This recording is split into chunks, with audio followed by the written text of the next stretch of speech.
Нәресте дүниеге келген кезде ата-аналарға үрей туғызатын ол осы сәбилердегі сарғыштықтың пайда болуы. Сарғыштық дегеніміз ол қан құрамында билирубиннің көбейіп кетуі. Билирубин дегеніміз не? Билирубин дегеніміз ол өт пигменті. Ал пигмент дегенді латын тілінен аударғанда бояу деген мағынаны білдіреді. Яғни билирубин бізде нәжіс пен зәрге түс береді.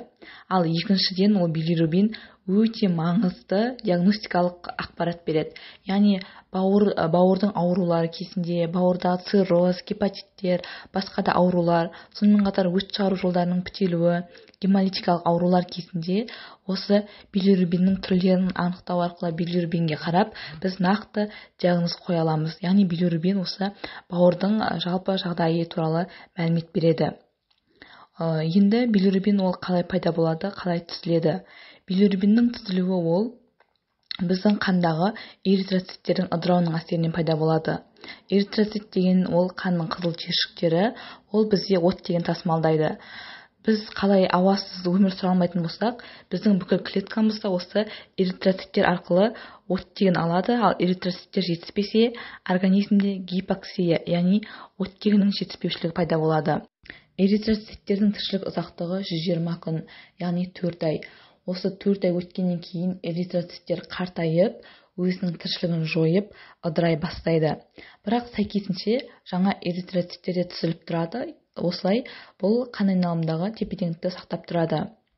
Жаңағы айтып өткен қартайған, тіршілігін жойған эритроциттер бауырда және көк бауырда ыдырай бастайды. Осы ыдыраған эритроциттердің құрамында гемоглобиннен билирубин түзіледі. Бұл билирубин қауіпті билирубин болып табылады. Бұл қан айналымында айналып жүреді, қауіпті билирубин болып табылады. Сосын барып қан айналым арқылы бауырға келеді. Бауырда өңделіп, қауіпсіз билирубинге айналады. Ал ол әрі қарай өз кезегінде өт пигментіне айналып, өт жолдары арқылы асқазан ішекке түсіп, әрі қарай нәжіске, зәрге түс береді. Бұл біздің организмімізде өмір бақи жүретін қалыпты процесс болып табылады. Үлкен адамдарда кездесетін билирубиннің өзгерістері немесе сарғыштану, оның себептері басқаша, әртүрлі аурулар болып табылады. Ал балалардағы сарғыштану ол басқаша. Ол балаларда сарғыштану екі түрлі болады. Физиологиялық қалыпты, және бұл қауіпсіз, қысқа уақытта пайда болады, өздігінен кетеді, емсіз. Екіншісі ол патологиялық, ол өте ауыр асқынуларға алып келуі мүмкін. Енді физиологиялық сарғаюды айтайық.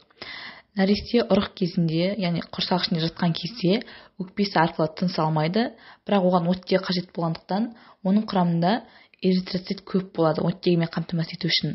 Ал сәби дүниеге келген кезде өкпесі арқылы ауа жұтып тыныс алғандықтан, жаңа эритроциттердің барлығы уже керек болмайды да, олар көп мөлшерде ыдырай бастайды. Яғни осы эритроциттер көп мөлшерде ыдырағандықтан, сәйкесінше билирубин деңгейі де артып кетеді. Ал жаңа туған нәрестелердің олардың бауыры әлі толық жетілмеген, толық қызмет ете алмайды. Сол себепті жаңа қандағы көбейіп кеткен билирубинді өңдеуге үлгермей жатады осы бауыры. Сол себепті де балаларда алғашқы 3 күнде сарғаю пайда болады. Сонымен қатар осы сарғаюдың пайда болуына анасының жүктілік кезінде әртүрлі дәрі-дәрмектер қолдануы, йод жетіспеушілігі болуы, қант диабеті, анасындағы зиянды әдеттері, босануды ынталандыратын препараттар, сонымен қатар уақытынан бұрын босану, көп ұрықты жүктілік түрткі болуы мүмкін. Жаңа айтып кеткенде билирубин ол нәжіске және зәрге бояу түс беріп тұрады. Осы бала дүниеге келген кезде жиі емізетін болсақ, күніне 8-12 реттен емізіп отыратын болсақ, осы нәжіс арқылы, зәр арқылы билирубин тезірек шығып кетеді де, осылай сарғаю кетеді. Ал аз емізіп, көбіне бала ұйықтап жататын болса да, оның осы сарғаюы ұзаққа созылады. Екіншіден, балаларды емізгенде пайда болатын, осы ана сүтінің әсерінен пайда болатын сарғаю бар. Ол кезде, яғни ана сүтінің құрамында бір белок, ол осы билирубиндің ағзадан шығуына кедергі жасайды. Бұл да физиологиялық сарғаюға жатады. Бұл сарғаю көбіне баланың 3 айына келгенде кетеді. Бұндай жағдайда көбіне анықтау үшін бір күн емізбей немесе қосымша тамаққа сүтке ауыстырған кезде осы балада сарғаюдың кетуімен байқауға болады. Физиологиялық сарғаю ол дені сау балаларда 14 күнге дейін созылады, ал шала туылған балаларда 21 күнге дейін созылады. Бұл сарғаю ешқандай зиянсыз. Бұл кезде сарғаю кезінде балалардың терісі, көздің склерасы, кілегей қабаттары бүкіл денесіне біртіндеп тарайды. Ал сарғаю кетер кезде керісінше аяғынан бастап кете бастайды. Ең соңында басындағы, бетіндегі сарғаюлар кетеді. Енді патологиялық сарғаюды айтайық. Патологиялық сарғаю ол өте қауіпті болып табылады. Оны дер кезінде анықтап емдемесек, ол балаларды әртүрлі асқынуларға алып келуі мүмкін. Патологиялық сарғаюдың себептері ол гемолитикалық аурулар және баласы мен анасының арасындағы резус конфликт. Ол резус конфликт дегеніміз, анасының қанында резус факторы теріс, ал баласында оң болатын болса, осы бала туылған кезде бірден сары болып туылады. Одан кейін себеп К витаминінің жоғарылап кетуі, балаларда қант диабетінің әсерінен болатын диабетикалық фетопатия, әртүрлі препараттарды қабылдау, тұқым қуалайтын аурулар, анасында жүктілік кезінде болатын цитомегаловирус инфекция, гепатиттер болуы мүмкін, және кейбір қанның гемолитикалық аурулары, Минковский шақпар ауруы кезінде осы патологиялық сарғаю пайда болады. Енді патологиялық сарғаю мен физиологиялық сарғаюдың айырмашылығына келетін болсақ, патологиялық, яғни қауіпті сарғаю бұл егер бала ең бірінші күннен бастап сарғайып кететін болса, және сарғаю баланың бетінен бөлек іш терісі, аяқ, қол, сонымен қатар алақан мен табанына дейін сарғайып кететін болса, сарғаю үдей беретін болса, бұл қауіпті болып табылады. Және сонымен қатар көздің сарғыштығы да өте қатты болып сарғайып кетеді. Және бала былсылық етіп, емшекті дұрыс ембей, дұрыс тамақтанбай, тек енжар, селқос болып жатады. Тек ұйықтай беретін болады, және ұйқысынан ояту қиын болады. Және сарғыштық 3 аптадан да асып кетеді. Сонымен қатар бала жылаған кезде дауысы қатты шыңғырған түрде жылайды. Және баланың жатқан қалпы да өзгеріп жатса, егер басын артқа шалқайтып, денесін жиырып жататын болса, дене қызуы көтеріліп қысатын болса, онда бұл патологиялық, яғни қауіпті сарғаю болып табылады. Бұл кезде міндетті түрде тезірек ем қабылдап баланы емдеу қажет. Егер емдемесек, осы сарғаюдың әсерінен өте қатты асқынулар, яғни балалардың сал ауруы, гиперкинетикалық түрде болатын сал ауруы, ДЦП деп айтып жатамыз, сондай болып кетуі мүмкін. Бұл өйткені билирубин өте қатты токсикалық әсер көрсетеді, өте зиянды улы әсер. Ол миды барып зақымдайды, мидың клеткаларын, соның әсерінен бауырлық энцефалопатия сияқты, сонымен қатар балалардың құлағының естуі, көзінің көруінің нашарлауы болады. Сонымен қатар әртүрлі сөйлеуінің кешеуілдеуі сияқты психологиялық түрдегі әртүрлі патологияларда дамуының артта қалыс қалуы кездеседі. Ал ең қиын жағдайы бұл балалардың нәрестелердің шетінеуіне алып келеді. Ал енді қандай жағдайда, қандай физиологиялық сарғаю кезінде қорықпауға болады?